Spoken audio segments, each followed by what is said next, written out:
Everyone, welcome back to What's New Mama podcast. I'm your host, Amy and Giselle, and we have a special guest today. We have over here, we have Aisha. Aisha, welcome. Hi. Thank you. Thank you for having me. And Aisha, we're going to kind of let you spearhead this episode because I want to know all about your life. Amy and I are very curious. Aisha is actually, you guys can check out her blog. We're going to put the links down below in description. But she has a blog and her Instagram is called TheGoodMutha. Right? Is that, did I pronounce it? Exactly right. So I want to go ahead and kind of leave it to you to tell us what the blog's about and just your journey overall, because you're a very interesting person. Based on what I was someone thinks so. And you know what? I will say after going through, so backstory, right? I reached out to you because your Instagram page, I was like, oh my God, she gets it. Like I was laughing and like those posts that you would put up and I shared all of them practically at this point. But I just feel like, oh my God, this is so good to have. Like everything that you're posting about, yes, like, you know, you're commenting on the experience, but you're making it funny and relatable. And right. I think that's so necessary. So thank you for doing that. Thank you. And thank you for being on here today. Of course. I'm really happy to be here. So yeah, my name's Aisha. I am from England. You can probably tell from the accent. I moved over here to Dallas in 2018 because me and my husband met online. And then I came over here, and I know. Really? So what app was this? What app was this? Was it Instagram DMs? So we're both a Muslim, so it was like a Muslim dating app. Oh, okay. Cool. It was called Muzmatch, I believe. I think they've changed their name now because of something. But that's what it was. And we met. Decided I'd move over here, and that was rough in itself, just because I'm really close to my culture family. Shock. That too. Yeah, massive culture shock. And I'm really close to my family, so it's just like me here, and that first year was just honestly really horrible for me. Especially that first week, I was just like crying every day and like, oh my God, I miss them and all this stuff. So and then not long after that, I got pregnant. Oh wow. That was how long were you guys talking before? So 6 months after you started talking America. and like no moved to America. So if I backtrack a bit, we met March 2017 online. He proposed August 2017. We got married April 2018, and then while I was love it. No, very very quick. And then when you know. It's true. We did know, and we were both kind of older, and we knew, like, we'd had our experiences and knew what we didn't want, what we wanted. And so when we met, it was just like, yeah, you seem pretty great. So let's do this. So then after all, like, my papers went through for coming over here, I eventually finally moved over December 2018. So then June 2019 is when I think I was 8 weeks pregnant then. So so not long after I moved. So we didn't actually have that much time living together, being together every day before I got pregnant. Learning about each other's quirks. Yes. And that in itself was like a massive shock. You know, we'd argue all the time and everything because I never lived with anyone. So it was really new to me. And how long was he here before you coming here, or is he from? Oh, he's from America, so he's from Chicago. It's a complete different. Yeah, he's from Chicago. You know, we have in common that we're both Muslim, we're both from Nigerian parents. So even though we kind of had very very similar things in that kind of sense, like we're from two completely different families. Like two completely different like environments, like American culture. It's very different. Very, very different. And, you know, he comes from like a single parent household. My parents are still together. I have three other brothers and two sisters. And then he's got one brother who is like developmentally, just developmentally not kind of where he should be. he's 36 now. Okay. So it was a different dynamic in their house as well, Right. between the siblings. So it was just, everything was just different. Yeah. So that was kind of like a point of tension with us as He's well. a younger brother or He's older? the older one, yeah. He's the Okay, older so he one. always had to kind of bear the responsibility of certain things. And I think that, you know, took a toll. You had to grow up as a little well. faster. Yeah. So, and it's just different to kind of the dynamics that I come from. We're all really close, you know, we talk about everything together and things like that. So, he was actually like way more emotionally mature and stuff than I. Okay. I can say that now and laugh about it, but at the time, you know, I was like, I know what I'm talking about. You know? So, yeah, I can look back. It seems to always go that way. Yeah, right. And it's like later on, you're like, actually. Like, actually, right about this. Yeah. And then, so, I mean, we actually started doing couples therapy because of that. Which helped a lot too. I wish we'd started it earlier, but me again, I was the one that was like, no, it'll be fine. I don't need We'll this. Be fine. We don't need this. It's good. Right? So yeah, that was, but yeah, we should have started it earlier. But That's amazing though. Yeah, thank you. And that really helped us. Really helped us. We're in such a much better place now. And then we got pregnant June 2019. And because I'm an orthoptist, like by trade, which is dealing with eye misalignment and eye problems, mainly with children. Right. So, like, it took me a while to find a job for that, and then I got pregnant, and then I got the job, and I was like, I can't tell them yet because I'm pregnant. Yep. Yeah. But then, you know, eventually I told them, like, oh, that's fine as long as you're like coming back after maternity. And I'm like, yeah, I believe so. So, the intention is to go back. Right. Yeah. Right. And I did. But the one thing that was really hard as well is because in England you get like a year maternity leave. Yeah. Yeah. Like that here. Yeah. Not like that at all. You barely get a couple of weeks. Exactly. And when I was told, oh, maybe 6 or 8 weeks, no pay, I was like, I'm sorry. Yeah, depends on how long you've been working with them. Yeah. Yeah, and I hadn't been there a year. So, yeah. Like, you know, this is really good because you haven't even been here yet. I was like, it's not good. I mean, it's like, who's it good for? Like, exactly. For you, it's not for me. For us. Exactly. Yeah. Exactly. It's good for you, but definitely not for me or, you know, like the bonds and things between the baby and just the family. Because, I mean, at 6 weeks, you're still like, what's going on? Like, it's crazy. What is this new life that we're in at the moment? And I was just we don't even do that with dogs. Like the time frame. Right. Like somebody brought that up to me when I was like, I don't feel myself at the 6-week mark. Right. And they were like, you're not supposed to. Like, and I was like, but everybody else says you should feel back to normal at 6 weeks and you should be doing things. And I'm like, they were like, no, like look at dogs when they take like the puppies. Yeah, you're not allowed to take them away. I think 8 weeks. I think it's 8 weeks. Yeah. 8 weeks.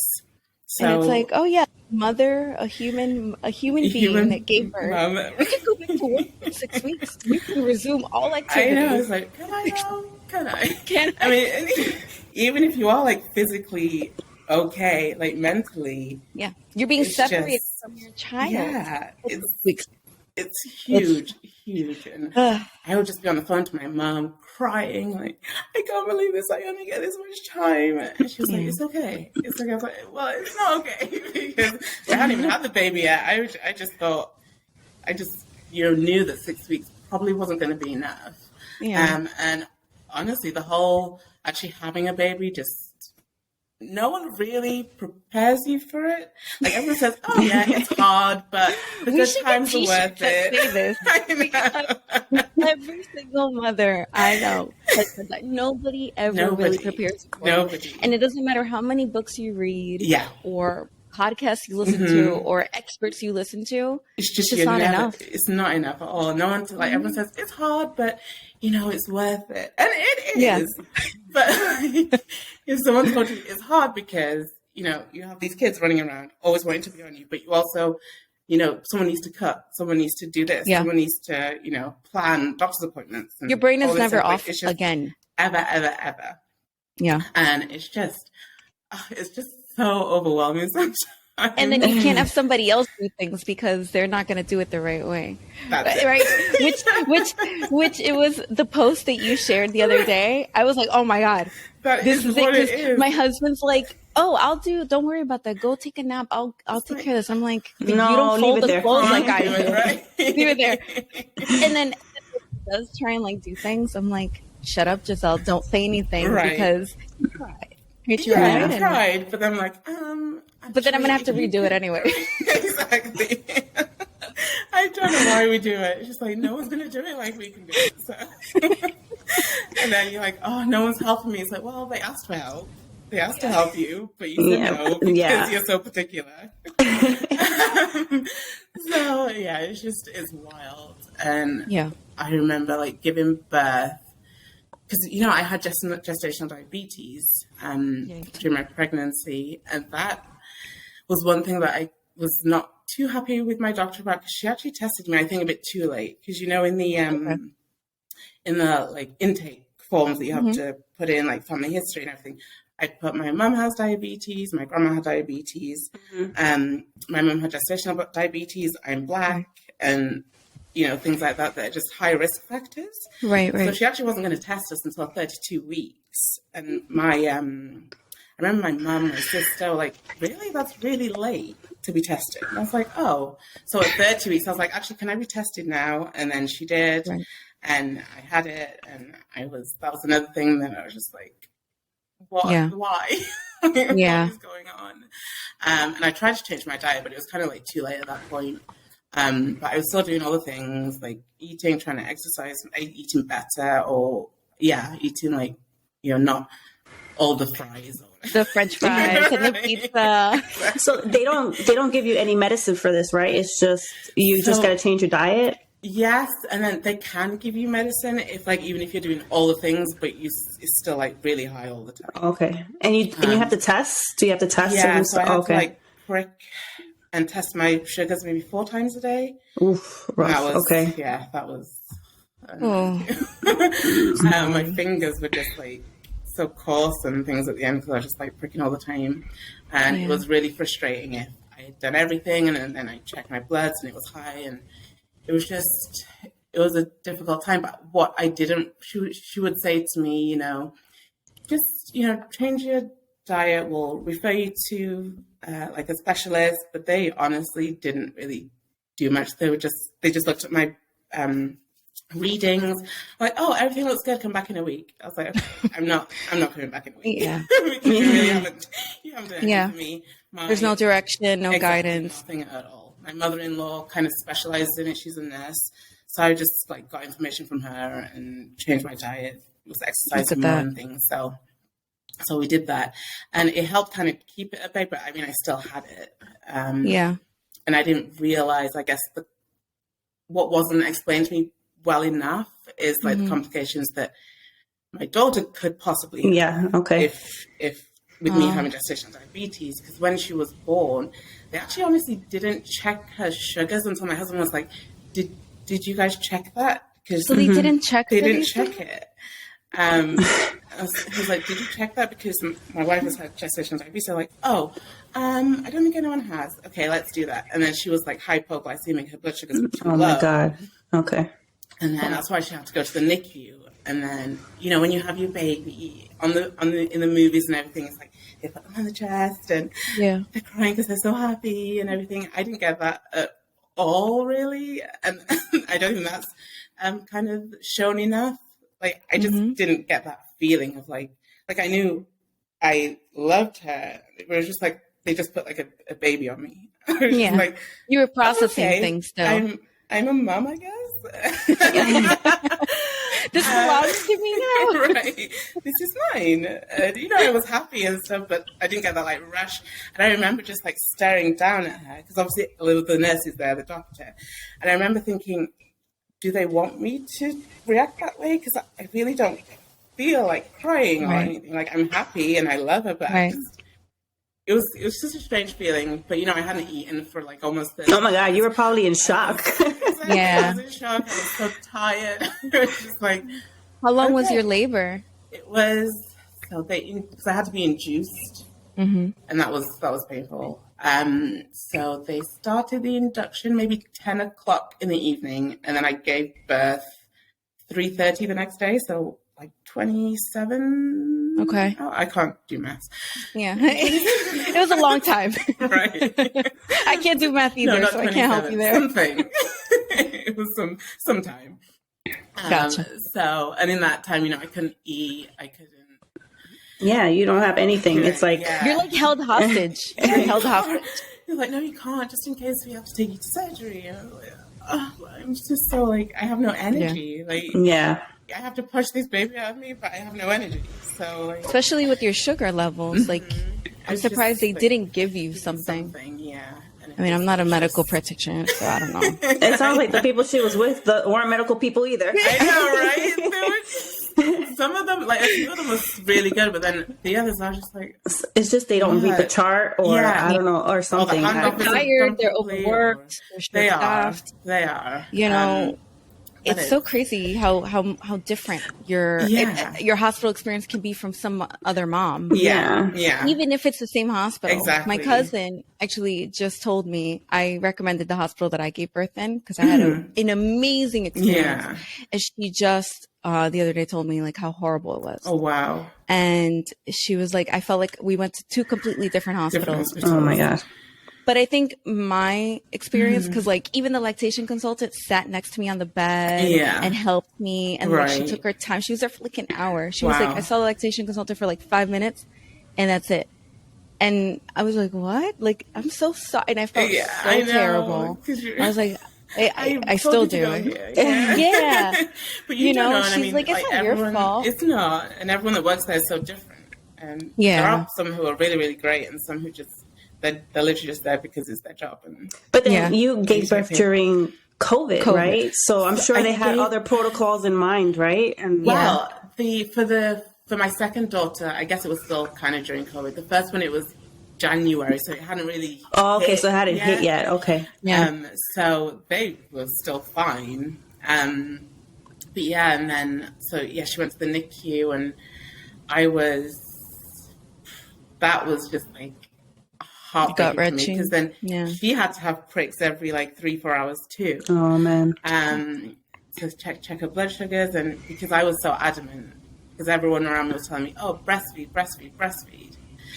and that's the also infinite pressure really of breastfeeding. Yeah, it's also really hard. And I was like, I'm trying to like pump, nothing's coming out, but I'd had this in my brain, so I was like, no, I want her to breastfeed, and they're like, well, okay, but we still need to give her, she's on an IV, but in order to get her blood sugars up, she needs like food.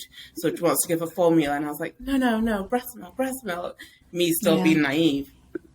It wasn't until like later they really explained like, so I was like, so I need to know like everything that's going on. But they couldn't tell me that. They said she could be in for 5 days, she could be in for more. It really depends on her blood sugars. We're going to check her every 3-4 hours. And if her blood sugars are okay, we can like drop down the IV, the glucose in there that they're giving her. But then if she drops again, they move her back up, and then it's kind of like that. So that I was like started crying again. Like I don't know what to do. So in the end, I was like, just give her formula, give her food. That maybe means that she can come home sooner. So we did that, and I was still trying to pump breastfeed. My flow has just never been that great, I guess. My body just hasn't. So eventually, after like, I say luckily she was only in for 5 days, but it was still like the longest 5 days. Like, I bet. And I felt almost guilty, feeling like upset that she was there because there were other children who were a lot sicker than her. And that had been in for like 3-4 months. And I was upset because she was in for like 5 days. And I just felt guilty for that. And I remember taking her home. We were in the elevator. And one of the mums of one of the premature children, because we'd seen them. And she was like, oh yeah, she looks like what a newborn's supposed to look like. And that made me feel bad too. I was like, okay, that was rude though. But she was still sick too. Like she needed to be there. I don't know what to say. I was like, I'm sorry. I know. I was just so happy to be out of there. Yeah, that was just, that was rude. Now that I look back at it, in the moment I was just like, yeah, I guess she does. But when I look back, I was like, yeah, that was quite rude. Yeah. I mean, you're sleep deprived. You're worried about your health, the baby's health. Yeah. Like, the first thing on your mind is not a slick comeback to Right. you know, well, actually. after the, you know, so, but I'm sorry that happened. That's so rough. Thank you. And then, when we got home, obviously then everything else starts. The real in everything. And that was, I think for her, just the pregnancy with her and the delivery was just a lot harder than my second. Mm-hmm. So I think it took maybe a bit longer just to feel bonded to her. Right.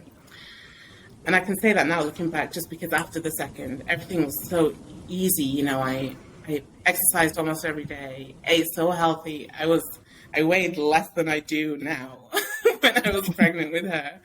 And like the delivery, I think I pushed maybe 10 minutes and then she was out. And I was like, oh, wow. You know, it was such a completely different experience. And like, because she was breastfeeding from the start, okay, I think that helped my flow for her. Mm-hmm. But I still eventually had to supplement anyway, because again, and I was kind of more okay with it this time. I was like, at least they're fed. That's it. That's the important part. I don't care what else, and if I will ever have any more children. If I ever, I'll probably just go straight to formula, because it's too much. Yeah. So this was 2019, and then your second child was 2021. Okay. November. Okay. And so going from 1 to 2. A moment of silence. For those was it the same hospital though? Was it the same hospital? It was a different hospital. Okay. We had the same doctor, but she was like affiliated with 2 hospitals. Oh, gotcha. Okay. And I think our insurance changed or something, so we had to use the other one. So it was a different hospital. Was it as good? I'd say it was maybe similar.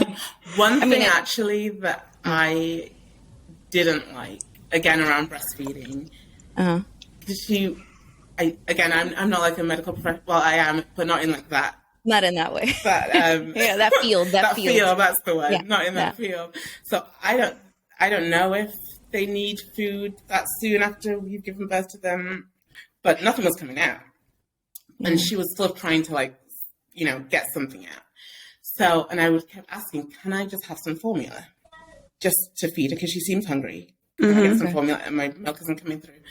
And we were in for 2 days, almost 3 days, I think. It wasn't until the last day someone actually gave me formula. Because they were like, no, just carry on breastfeeding. It'll be fine. I was like, but she's obviously hungry. Not much is coming out. Can I have formula? And I'm like, no, just keep trying to. I was like, I'm asking you for formula. Right. And that was wild to me. My husband was like, this is crazy. I was like, I know it is, but what can we, I'm asking every time someone comes in the room, and they come in often. Oh, yeah. Yeah. Every 5 freaking minutes. Okay, I can't. But let me check your vagina first. Asleep, it's like, hey, we're going to check on you.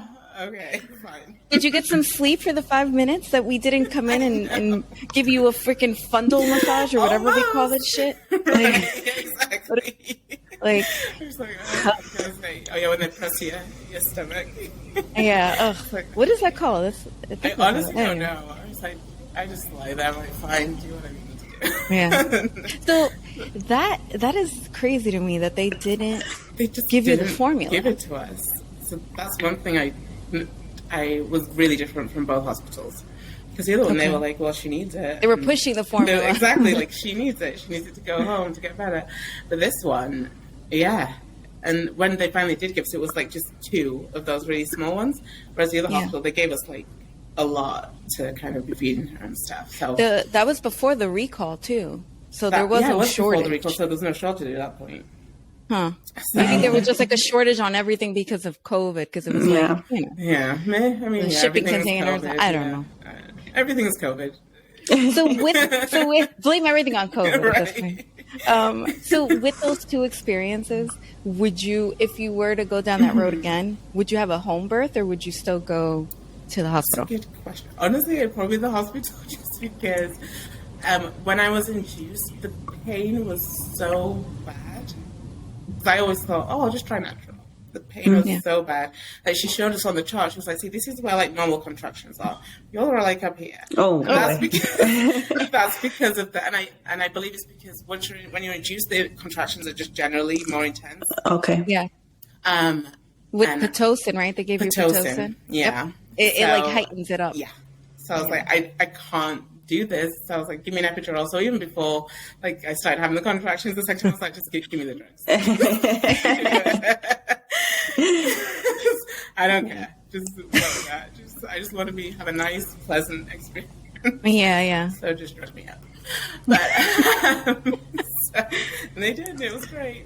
But yeah, I think because of that, I would just go to the hospital again, probably. Okay. But they do say, like, the water births aren't quite okay, right? Is that what the water births? Yeah, like, like water. Yeah. So maybe that could be an option. I know somebody that did one of those. I mean, happy, healthy. She highly recommends it. You know, had a great experience. Yeah. But I don't know. I went to the hospital. Okay. I went to the hospital, and I ended up getting an epidural. Yeah. Which I was like so close, and the doctor's like, "You don't need the epidural," and then I'm over here like my teeth are like shattering, and like I'm shaking and I'm crying, and Tom's like, "Giselle, just get the epidural, like, please, Right. please, just get it." Like, I understand you're strong, you're an independent woman. Right. And like, you don't need to prove this to anybody. Exactly. Just do it. Exactly. Yeah. So it was stubbornness. Like, I don't need, blah, blah, blah. But I did. I was like, so. But then they gave me Pitocin, which was hell. Yeah.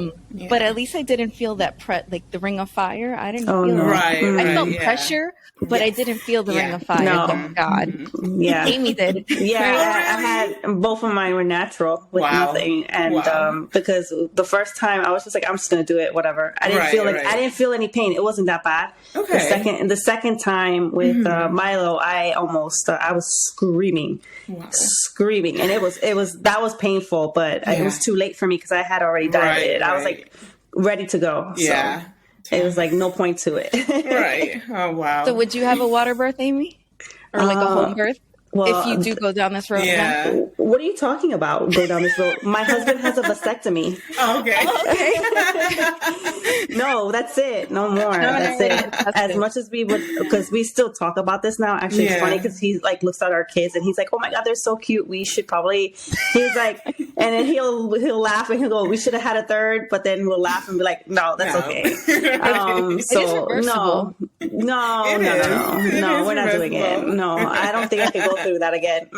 That's it. You can't convince me. They're cute, but they're also pains in the butt. Yeah. They're like gremlins. They're cute, but you can't feed them after dark or like get them wet. Have you seen that movie where it's like turn into terrors if you do? God. Yeah, they are. I mean, mine are 5 and 2, so they fight and scream over everything now. So it's like, how old are your girls?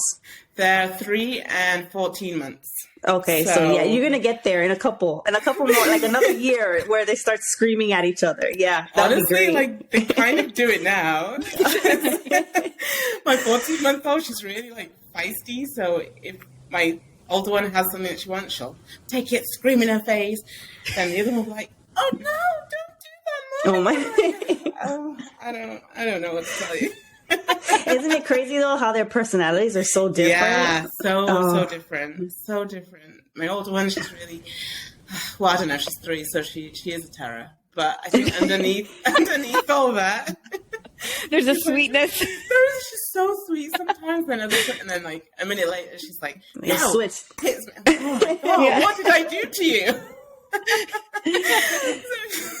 But then the other one, she's just like running all over the place. She's always happy. She rarely cries. My 3-year-old cries way more than she does. And it's just, they're just so different. It's wild, but it's nice to see. Yeah. Do you ever look at their personalities and be like, that's you, like to your husband, like that's you right there. You got that from my you, older not from one's me. like, well, he does that a lot. He's like, oh, she's you. To my older one, because she's, stubborn. She doesn't like warm up to people quickly. She's just very like guarded a little bit and all this. I'm like, I don't know if that's me. And like, talks back and what can I say? He's like, yeah, she's all you. This will be one of those things that in the future you're gonna be like, oh yeah, he was right about that. Right? Yeah. Even now I'm seeing it, I'm like, yeah. Like, right. We don't need to talk about it. Yeah. So I guess back to like how you were saying, right? The intention of going back to work, because yes, I was in the same boat as you, and I didn't end up going back. Okay. But as you know, I've spoke to you about it before. Yeah. Like, I just had really bad postpartum depression. Yeah. I couldn't. Like I couldn't do anything. Right. I could barely survive as it was. Right. And so Tom was like, just stay home. Like, I got this. Don't worry about it. Take care of yourself. Like, we'll be all right. Don't worry about it. So that's good. Did you feel, cause I felt even shittier. It was a weird feeling because I felt even like it was a good thing because it gave me time to heal and take time for myself. But at the same time, I felt like I was a burden because I wasn't bringing extra income to the house, and I wasn't, and I love working. I've worked my whole life. So it's a part of my personality, which is kind of like a flaw because I just love working and it's a weird thing. So for me, I felt like I lost a piece of me and my identity and my and who I was. And I think in a way it helped, but it also hurt my postpartum depression phase because I felt like I lost a piece of me, Giselle, the individual. Right. But I was gaining a piece of me, Giselle, the mom. Yeah. If that makes any sense. Yeah, that makes sense. So like, how was that experience for you? Like deciding to not go back? Honestly, it wasn't much of a decision because for me, I would have been happy to maybe not stop working completely, but taken more time. But we just weren't at that time in a financial situation to be able to do that. Right. So it wasn't really a choice for me, and I think that's what upset me the most. It's sure, I might not want to do this for or stay at home for long term, but I don't even have the choice to do that. So that was taken away from you, right? Kind of, right. Yeah. So, and my husband, I mean, still to this day, he's like, maybe the next year. That he's always been saying, maybe the next year or two you can stop working. It's it's not that, and even now that they're older, it's not that I want to stop working necessarily. I'd love to be part-time maybe so that I at least have more time with them.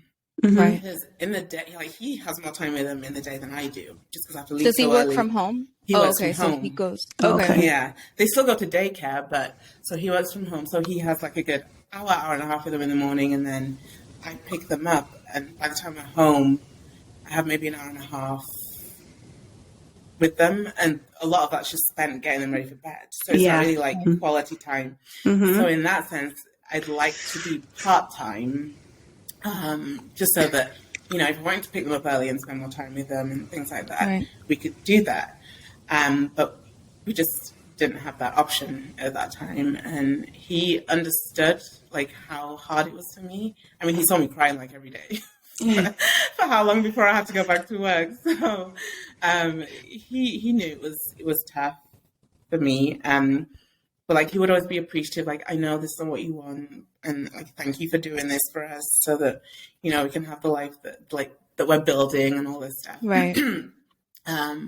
So, and he knows that I probably don't want to work full time for the rest of my life. So again, we're still working towards that. He's just for now, let's just both continue, working full time and things. So yeah, there wasn't really an option for me not to go back to work full time. And it's a temporary sacrifice because the plan is to kind of build the foundation. To then eventually be able to spend more time. Yeah. Right. I want to be doing this. It's so hard. It's really hard. You put your the girls in daycare right away? Yeah, I mean, Well, actually, for my first, it wasn't right away, mainly because of the wait list. But then my mother-in-law came for a month after I started work. Okay. And then in that time, we found like a babysitter who was able to come in and look after her while my husband was here. So that was helpful until we actually found a place. And that was, she was what, 9 months when she started. Okay. So I felt a bit better about that. But then my youngest one, she, like, that's what I was meaning to say. So we gave birth. I actually left my old job because we were in Nashville. I left my old job to come to Dallas. So we moved. We had the baby. We moved. So that was like, packing up. Wow. We moved to a different state. Bought a house. Starting new jobs.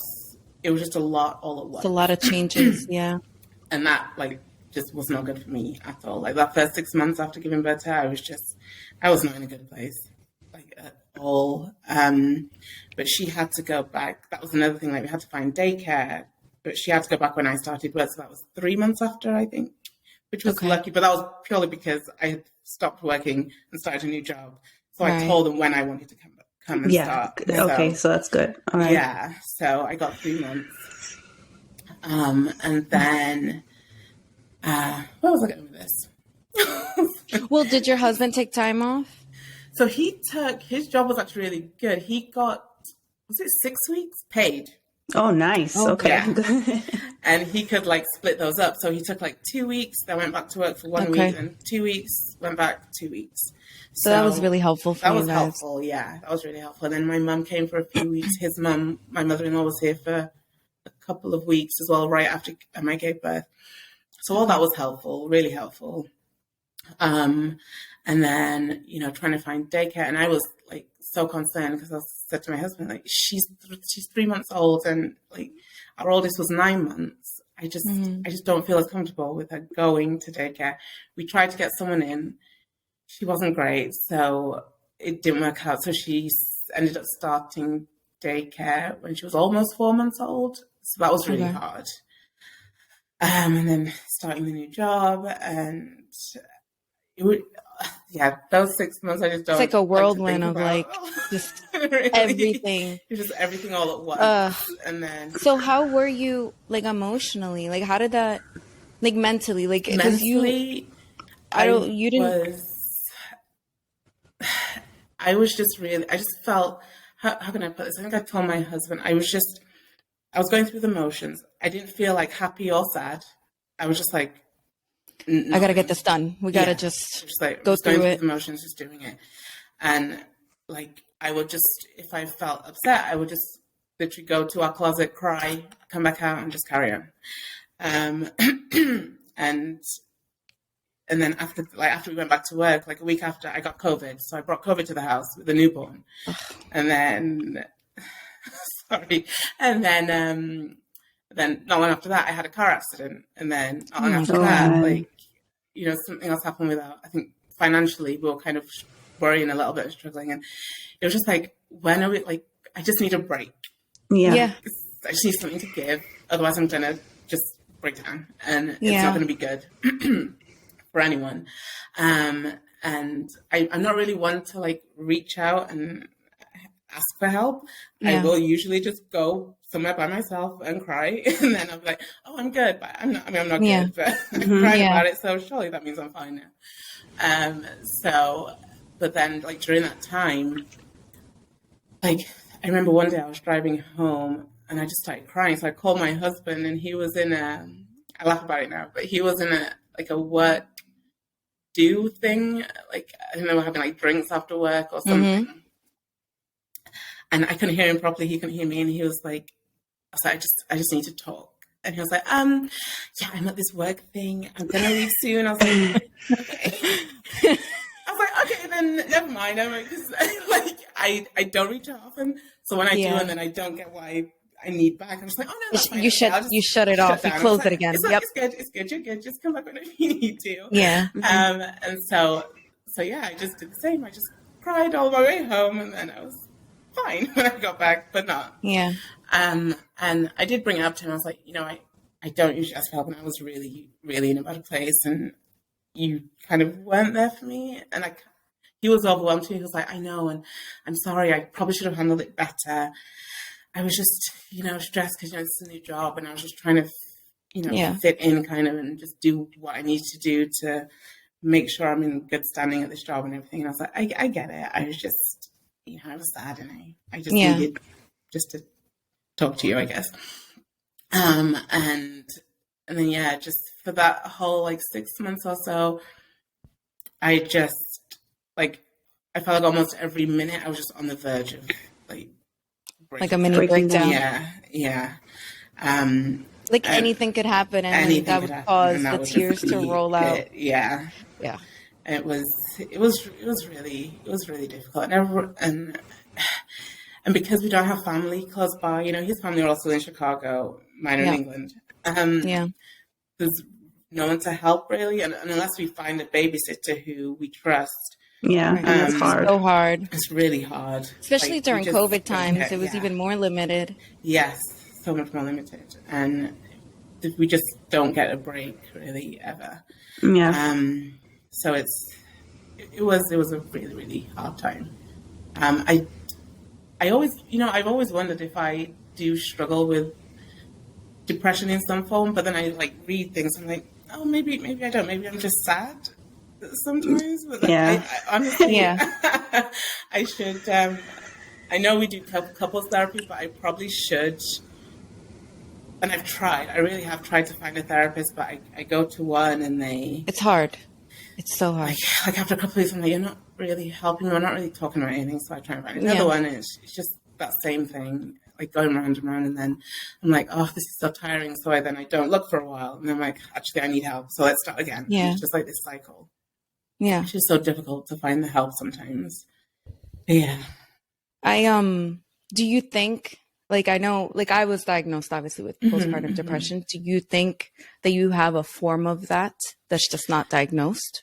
There are sometimes I do, because sometimes I feel like I do, because I can just go so low sometimes, and I'm still doing what needs to be done around the house. But then once all that's done, I'm just sat there what? What you don't understand why you're sad. I just don't, we have healthy kids, we have a good life. Why? I should be happy. It's well, yeah. And one of my therapists did say, well, just because, maybe on the surface you should be happy doesn't mean that you're not allowed to be sad. Right. Right.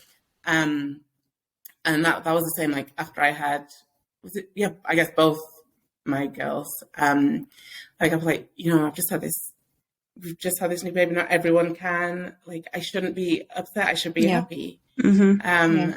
And that's really not a good way to think about it. Because then, if you think you should be happy, then you kind of push away your actual feelings. Yeah. And then they never really get resolved. You're not validating your experience and your feelings. Yeah. Because you think, other people have it worse. Have it worse than I do. So I have the right to but that doesn't mean you can't. Exactly. You can't feel what you're feeling, and somebody else can say, "Oh my God, let me hug you. I understand. Right. Talk to me," because you're entitled to that. And I think that's the problem. We live in a society where, if it's I said it before, it's I felt like I couldn't complain because I have a good life that I worked for, and I had really no reason to feel sad. Right. Similar to how you were going through, but that doesn't mean that there's something within us that we're going through, that we're struggling with, that we should seek out help or talk about. We should. Because if we don't do that, then what's going to happen? It's going to come out one way or another. Exactly. And probably not in a good way. Not in a good way. Mm-hmm. And, with this particular, have you ever gone through that before, or was it after giving birth? Mentally, I've always obviously moving to the States was a struggle. But... Yeah, I've always thought that maybe there was something, because sometimes I'll be in a really good mood, and then the next time for almost no reason at all, I'm just I'm annoyed at everything, and everything's irritating me, and I'm low and not happy. But then after having the kids and moving here, and I think things just get brought out of you and just highlighted a lot more. It was heightened a little bit more. Yeah. You were more sensitive to it. So I think definitely in the past like few years, I'm feeling more and more like, do I have something that like I should like seriously be looking to get help for? Yeah. So yeah. I think the pandemic also did that for a lot of people. Like, and then add on 2 pregnancies, 2 births, add on the huge shift that you did. It's a culture shift. You're moving from London, right? London to England, to the States. Like, that's huge. And then you're far away from your family. That's like double isolation. You were isolated in one way, and then COVID hit, and then you were double isolated. Isolated another way. And that was actually why I started like the blog writing and the blog, because it was just honestly a way to just get my thoughts on the therapeutic page. And it is. And like not everything is, oh, everything's great, especially when you're going through like this, you know, the parenting and things. Like every day I have highs and lows just because of like, you know, depending on how the children are. But so yeah, that's why I started writing, getting my thoughts on the page. And then because of the isolation, I was like, I'm sure I'm not the only one that feels alone in this. It's just such a lonely time, especially in those like first few months or so where it's pretty much just you taking care of the newborn. Somebody else, they need so much from us. And even though you're with someone like almost 24/7, you're so alone. Yeah. And so that was another reason I kind of just wanted to like build something, like put something out there, build like community to kind of, I guess, relatable stuff. Like, you know, you're not the only one, I hope. We're all here trying to, you know, going through the same thing. Yeah. And because everything is so, you know, serious, everything is a challenge a lot of the time. And that's why like and I generally use humor to kind of, you know, I was like, oh, why not like make this like a fun thing so that, you know, not everyone gets like down just feeling like rubbish and like they're not good mothers or everything when we're all pretty much going through the same thing. It's hard for all of us, and we're not failing. It really is just something that no one can prepare you for, and so we're just learning like every day. But it's also a different way. No, go ahead. Yeah, sorry. No, you continue. What I was going to say was it is a different way of raising kids now versus very, very different. Ages ago and like decades ago, there was a village because everybody was so close and you had family around and all these things. It was just a different environment. Completely different. And COVID definitely made things worse. Because it's on another level. You know, you're kind of scared to like, I don't know. Yeah. Like, where have you traveled? Have you gone to any parties? Giving them like all the questions that you get at the doctor. Have you or someone in your household taking people's temperature before you come in? Exactly. Yeah. So it's just a lot hard after that too. And it can be just so lonely. And you know, I tried talking with my husband, and although we're both parents, it is different. Yeah. Kind of what mothers go through to what, you know, my husband will go through. Like he would always say, I wish I could do this or do this for you, but I can't because I literally don't have the parts for it. Just to like make things easier for you. I was like, I know. But I mean, some things we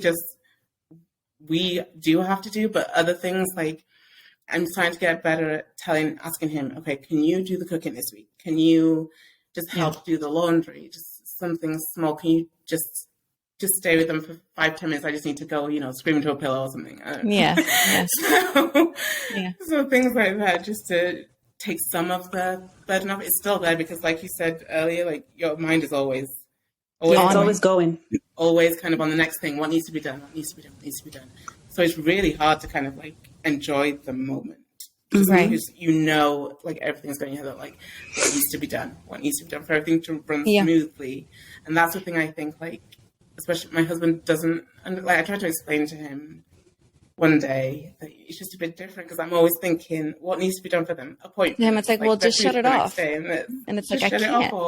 But I'm with them too. I'm like, I know you are. You're really good. In that kind of in that aspect of things. But they're really good at being there in the moment with them is the difference, I think. Yeah, because they can somehow shut off everything. Yeah, in the moment they're great. It's like when we go out, I have to think about, okay, I have to pack diapers, snacks, water. What if they get cold? Sweaters, everything. And I have to put everything together. But he's already like half a way out the door. Exactly. With them. And I'm like, wait. You have to do this. Like, wait. Exactly. Have you got this? Do we have this? And I remember thinking when I was younger, oh, my mom, she's always the last one in the car. Yeah. And I'm like, I know why she's the last one in the car. She's the one that has to make sure everyone has everything. Or like the one with the big bag. We're always the one with the bag. The one with the big bag. They just walk out with the keys and wallet and phone. It's like, oh, I'm good. But no. Okay. I'll give my husband credit. He does carry the backpack. He does do we have diapers in there? Yeah. I think so. But I got to give him credit because if not, he'll be like, I heard you say. I watched it. It, Giselle. I know exactly what you said. It's funny because during this recording, so like I have my text messages, I forgot to block it, but it came out. He's like, I heard about the folding of laundry. I want a divorce.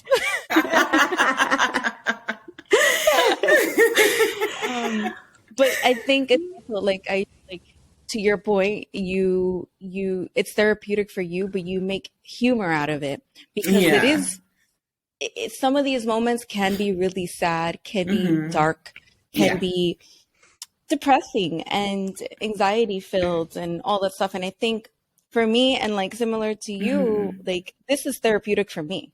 Like doing this podcast and having people on and sharing their story, that's therapeutic for me. And us laughing about the struggles and just finding somebody else that is a complete stranger at one point, right? And we're over here connecting over the struggle and behind it. And it's like, we have nothing else in common, right? Right. But this. And this is enough to build a friendship and a relationship with this experience. And that's how rough it is. Sorry, did you know? He's not alone. He's with Tom. So, but it's crazy. And I am always baffled at the fact that we don't talk about this enough. And every mom, which I understand because I'm very big on, I have to act like I have it all together and I can't ask for help because I don't need it. Right. And I convince myself that I don't need it, but I do. Yeah. And I'm finally coming to terms little by little with the fact that it's okay. And there's more out there, more people out there that would understand if I do say, man, today was fucking rough. Right. I'm exhausted mentally. Yes, it was. Even if all you did was laundry or run around and chase the toddler, because it is exhausting. Because I think with us, we also have to go through the process of mourning who we used to be. Yeah. And then who we are now. Yeah. And that's a huge, mind fuck. It is like everything. Even like the way you used to look, maybe dress, everything. Yeah. I mean, now I'm pretty much always in I think I dressed up a little bit today. I was in pajamas or something. Yeah, it's hard. I never used to do that. I'd always make sure my hair was done. And I'd go out to museums and things I really enjoyed. And when was the last time you read a book? Exactly. I have no time. Started reading a book. Oh, good. I saw that. It's hard. Let's see how long it takes. I'm not even a chapter a night or something. Right. It's so hard. Yeah, it's so hard. It's so you can't even put it into words. It's just like a wild experience. Wild ride. Yeah, it really is. But there was something I did see in your Instagram post that you did post probably a while ago. Cause as I was getting to know you, I was looking at everything that you had posted. You're being a creep. You were going all the way back. I was like, wait, just, but I was going through it and there was a post, maybe one of your first posts. It was, the days are long, but the years are short. Yeah. And that really resonated with me because I see My daughter's 5, and I'm like, still can't believe it. How did the time go so quick? Yes, exactly. But then the days, like, some days you're like, okay, when is it time for you to go to bed? Exactly. Taking too long. So it's just, it's really, really hard. But yeah. You know, it's funny because I spoke to a coworker of mine, really cool guy. He's young, he has no kids, like, you know, he's in a relationship and all that stuff. But his idea of parenting, excuse me, reminded me of what my idea of parenting was before I had a kid. Okay. Like screen time. I know. And just, you know, and I just listened to him talk about. Oh, you didn't burst his bubble? No. I told him, I was like, you have to understand, like it wasn't coming from a judgmental place, but it was more of, he was like, you know, I don't understand when parents go to a restaurant and, sorry if he's listening to this, but if they go to a restaurant and they put them on top of this, like put a screen in front of them and all that stuff. But he's like, but then on the flip side, I do understand that they're doing it to be considered for other people around them too. But it kind of be like, and we had a really good discussion over it. And I was like, listen, I understand, because I used to be that person. I was like, when I have a kid, they're never gonna blah, blah, blah. Oh, they're gonna eat. Miss Rachel is my best friend. Right? YouTube, Miss Rachel is my best friend. I learn from her, which allows me to then teach Derek. And Tom learns from her too. So it's helped all of us, right? And I think there's that expectation of pre-baby, of what you thought you would do versus what you actually need to do in order to, 1, survive as an individual, and also 2, what works for you and your family. Yeah, exactly. And everyone's different. And everyone's different. But I think there's so much judgment behind, oh, you do this. Right. You don't do all organic. You don't do all glass containers. And I'm just like, I mean, I do organic with what I can. Right. But sometimes, and the thing is, like, that's we feel guilty enough, probably as it is, because they didn't maybe eat a balanced meal for the last month or something, because all they wanted was fries or chicken nuggets, chicken nuggets and fries. I know. Or I feel like I didn't spend enough time with them, or they've watched that one gets me every time. I'm like, oh, and it's my bad, Mom. We already put this guilt on ourselves that we don't need any more judgment, because we're probably doing more than we're doing it ourselves to ourselves anyways. So. Any mom that's putting guilt on you is shame on them. Really, don't do it. Don't do it, because you never know. You never know what the other person's going through. It's it's also, you don't know. Not everybody can afford, like, you know how much I pay for, I go to Costco, first of all, and so I get big bulk things, they're organic or whatever. The eggs are $8, organic, pasture raised, whatever, but not everybody can afford $8 eggs. You know what I mean? Like, if they can only get the $3 ones, at least they're feeding their kid. To me, it goes back to at least that concept of the organic, non-organic, all stuff. It goes back to the formula versus breastfeeding. It's like, well, fed is best. It really is. It's not, if you can't breastfeed, if you, do this, you're going to do whatever you have to do for your family you can to survive. Exactly. And that's just what it is. Yeah. That's good enough. It has to so, be. Again, I'm just like, it baffles me at like how destructive we can be within this community. Yeah. And so that's why I was like, fuck it, maybe I'll just start a podcast about it. That is great. Actually, one thing I just wanted to touch on, what you reminded me when you said, like, sometimes this journey can be like really dark and everything. I remember, I think it was after my first daughter was born, 6 weeks into it, my husband had to go away for work for like 2-3 days, so I was alone with her. And during the night, like, she was crying, she wouldn't settle, and I was kind of like holding her and like just kind of trying to rock her to sleep, but then I kind of stopped and I was like, this is too hard, like I'm shaking her too hard, and I just kind of freaked out, and I put her down. I was like, I'm gonna hurt her if I don't just like leave her by herself. She can cry, I just need to not be holding her right now. And that was like a kind of almost like a realization, like, this is really hard, and I can almost understand how it can get to that point where you do something you don't realize. Need to do to your children. And I was just like, this is I mean, I was crying, she was crying. Yeah. It's like, I can't do this. And I called my husband. I was like, I can't do this. Like, when are you coming home? I can't do this by myself. And it was just, like during that night, I just went to like a really, like a dark place, and I didn't like it at all. But that just reminded me when you said that earlier. Because you probably couldn't even forgive yourself for that moment. Right. But that moment is, I went through a moment like that. I know a lot of people do. And it's just, we don't talk about it. Yeah. And it's just like, fuck. Like, that's a very real, relatable moment. Yeah. I didn't have like exactly that like scenario, but I do remember like, I told Tom, I was like, you're going to have to take him because I need to go into the bathroom and like just regroup because I don't know what else to do here. Yeah. And I felt helpless and frustrated at the same time, and then angry and like a failure. So it went from like all these different emotions, and I was like, I don't think I can do this. Like, I don't think I could do this mom thing. Like, what if I'm not good at this? I thought people said this was a natural thing. Yeah. Like, as a mother, it would just, it would get the little click.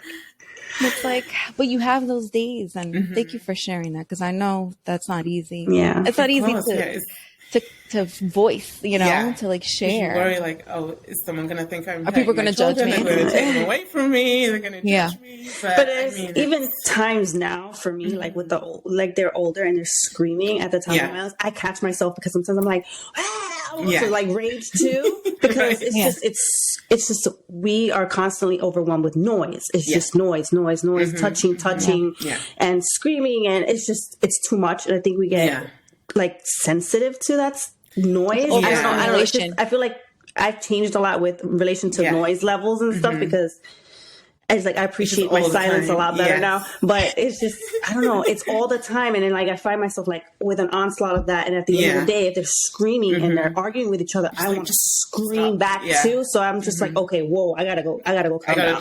Just gotta leave the situation and just let them scream, and I'll just go to the other room and just like take a sip of water, calm down, do something, and then come back, because it's very hard. It's really hard. And that's good, because I know like our past generations, I mean, we're always trying to do better, because I mean, I don't know about you, but I know, especially since having kids, that there's things that trigger me because of what happened when I was younger. You know, we weren't allowed to like cry if we you know, even thought of saying Talking something back against like our parents, or whatever they say, it would be, oh, you're not a good child, you're this, that. That was partly the Nigerian culture too. Because it is like, you know, obey your parents, respect, regardless of, even if they don't deserve your respect because they're older than you. And so we're always trying to do better, not yell at them, allow them to have their say. And that is really hard, trying to kind of parent yourself almost. Yeah. You have to self-regulate. Them. Yeah, to regulate your emotions and things, while you're also trying to help them regulate theirs. Yeah. And it's just a lot sometimes. So sometimes I just like go into the closet, lie down, just breathe a little bit, and come back out. Yeah, it's really, really hard. And it's interesting because a lot of people, like with that coworker, it's like what I took away from his points were, well, we chose to be parents, right? Like you choose to be a parent, but that doesn't mean that we're not allowed to say, I'm struggling, I need help. Or, you know, I understand I'm the adult in this child-adult relationship, but I'm going to make mistakes along the way. I'm going to yell and but here's the thing, learning that moment and accepting it and then apologizing for it. That's the difference. You know, I didn't get that as a kid. I spoke back. I remember a moment that I was going up the stairs and like, I said something to my mom, like, I don't care. What? Broken nose, bleeding. Oh my God. Wow. Yeah, no, but anything, I would get hit with anything, like hangers, the telephone cord, whatever was at reach. Exactly. Whatever was in reach. Like, how dare you talk back to me? Whatever, shoe, anything. Barbies. It was all game, fair game. Right. And, you know, one of the conversations that I had with Tom and like before we decided to have a kid is, what's our parenting styles going to be? What do we want to do? And I know you said that you and your husband went to counseling prior to. Was that something that you guys discussed beforehand? Like no hitting, gentle parenting? So there were things like that. They were like just like non-negotiable, like no hitting, like you said. We don't, well, as much as we can, we don't want to kind of yell at our children if we can help it. Sometimes, like, I mean, the other day, he yelled at our 3-year-old because she picked up, like, they have these chairs, table and chair set that we have, and the 3-year-old threw it, and it hit the 14-month-old in the eye there, and she had a cut. And I guess just in there, he was like, the reaction. What are you doing? Like, you don't do that. And then to this, even that today, it's been, 4 days? He's still like, I shouldn't have done that. He feels horrible about it. Like, I know, but afterwards you did, try and hug her and say, I shouldn't have done this. That wasn't the way to deal with the situation. Right. And regardless of whether she understands it or not, she's seen you apologize. Right. And so she's, sorry, my kids are here. It's okay. She actually does that herself. So if she like accidentally hurts her sister or something or shouts at her, she'll say, she's learning. Sorry. I shouldn't have done that. I'm sorry for yelling, or I'm sorry for doing this, Mommy. And I'm like, oh, that's great. Because I was never apologized to. And I was like, why should I apologize to you? You're the child. I'm the parent. Yeah. So she's seen that. So even though we can't always help the yelling, especially in that kind of situation where someone's in danger or harming themselves, at least we're kind of trying to do that extra step of, I'm sorry for yelling like that. It just surprised me. I don't want you guys to hurt yourselves. I will try and, do better. And react like that was not okay. Right. Right. So that's the thing of even if you do something that you don't like, try and counteract it and show them that it's okay to make a mistake.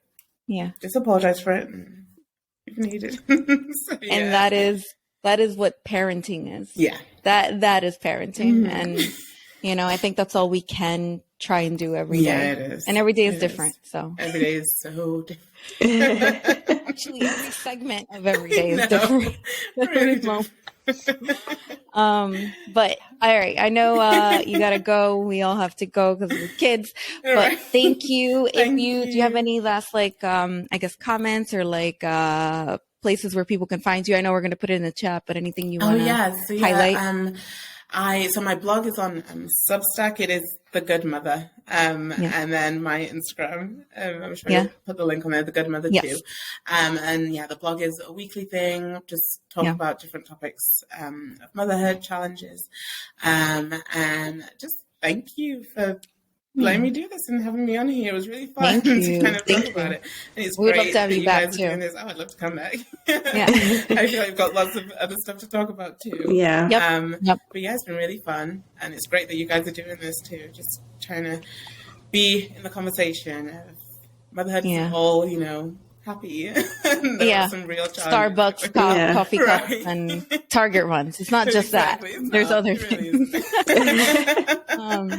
But thank you so much for sharing. Thank you. Thank you. Yeah. And I guess we'll put all the information on the bottom, the description, and please follow her on Instagram and her blog because she is hilarious. You are so funny. I truly appreciate your posts. They make me feel better. Thank you. Don't stop. Please don't stop doing it. With these challenges and the things that we go through. And FYI, I don't necessarily go into the closet and cry, but I do go to my bed and sit next to it and take a moment. So you're not alone in that. All right. Thank you. We're all in this together. Yes. All right. Thank you so much. Thank you. Bye. Bye.